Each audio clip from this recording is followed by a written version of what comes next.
धन्यवाद. नमस्कार मित्रांनो, वेळेअभावी ठराविक नाव घेतो. या कार्यक्रमासाठी आवर्जून उपस्थित असणारे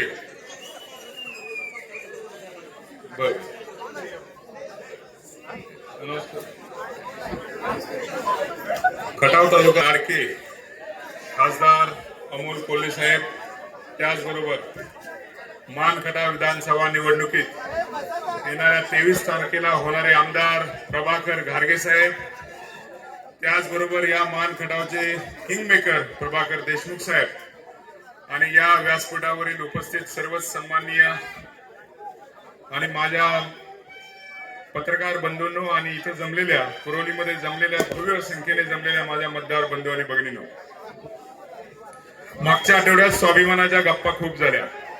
काय तर म्हणे यांना खटावचा स्वाभिमान जागा झालाय. ऐकलं का? पेपरला बातमी ऐकलं ना? म्हणे यांचा खटावचा स्वाभिमान जागा झालाय. यांचा स्वाभिमान बारामतीच्या तळवे चढतो. बरोबर. आता थोडं स्वाभिमानाबद्दल बोलतो. बरोबर आहे तुमचं. आमचा स्वाभिमान शरद पवार साहेबांच्या पुढे नतमस्तक होतो. याचं कारण आहे, शरद पवार साहेबांच्या नेतृत्वाखाली या महाराष्ट्रानं औद्योगिकरणामध्ये क्रांती केली आणि देशात नंबर 1 राज्य झाला. म्हणून आम्हाला त्यांचा अभिमान वाटतो. त्यांच्या पुढे आम्ही नतमस्तक होतो. आणि यांचा स्वाभिमान कुठं घाण ठेवलाय? ज्या महाराष्ट्राला उद्योगधंदे सगळे गुजरातला ज्यांनी पळवले, त्या मोदी शहांचे पायाचे तळवे हे चढतात आणि हे आम्हाला स्वाभिमान शिकवतात. तर हे असे स्वाभिमानी दिल्लीचा पुढे मुजरा करतात आणि आम्हाला स्वाभिमान शिकवतात. आमच्या शरद पवार साहेबांनी दिल्लीच्या तख्ताला सुद्धा हादरा दिला आणि यावेळी 400 पार म्हणणाऱ्यांना 240 मध्ये थांबवलं. त्या शरद पवार साहेबांचा आम्हाला अभिमान वाटतो आणि त्यांच्या विचारावर आम्ही चालतो. याचा नक्कीच आम्हाला अभिमान आहे. त्यांनी तुमचा खटावचा स्वाभिमान दुखावला, लक्षात ठेवा. खटावचं एक सुद्धा मत या असल्या माणसाला गेलं नाही पाहिजे. आहे ना तयारी? हा. आता बडे मिया तो बडे मिया, छोटे मिया सुभान अल्लाह. छोटे मिया आले तिथं. आता काय म्हणे, आम्ही दोघं एक झालो तर बूथ लागू देणार नाही. खरंय का कुरोलीत? बूथ लागू देणार नाही म्हणजे काय करणार रे?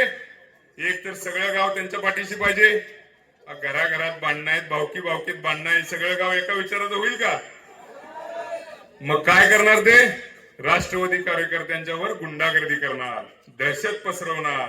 आणि जर ते खुल्ले आम स्टेजवर म्हणत असतील की आम्ही दहशतीनं आणि गुंडागर्दीनं आम्ही जर बूथ लागू देणार नाही, तर आपण काय बांगड्या भरल्यात का?